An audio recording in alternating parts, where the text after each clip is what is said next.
देखियो काल्हि छियै जे सब छठि करै छथिन हुनका सबके नहा कऽ खाइके, काल्हि सब नहा कऽ खेथिन और परसू छियै खरना।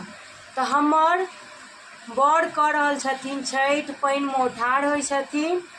तऽ काल्हि खायल जेतै सजमनिके भुजिया और भात आ मूँगके दालि।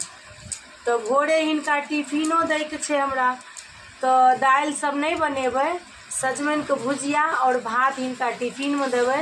देखियो रात के एखन 12 बाजि रहल छै, हम सजमनिके भुजिया देखियो काटि रहल छी।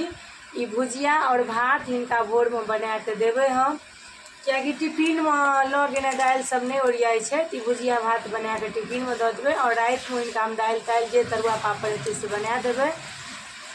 तऽ के सब छठि करै छी जरूर कमेंटमे अहाँ सब लिखब, और नहाय खायके बहुत सारा शुभकामना अहाँ सब गोटेके। अहिना अहाँ सब एखन तक 12 बजे राति तक जागल रहै छियै। देखियो भोरका टिफिनके तैयारी कऽ रहल छी, कियाकि सजमनि सब काटैमे बहुत टाइम लगै छै। तेँ हम एखने काटि कऽ राखि लै छी, भोरे सवेरे उठबै एक साइड सजमनिके भुजिया एक साइड चावल चढ़ा देबै, फटाफट बनि जेतै। चलू।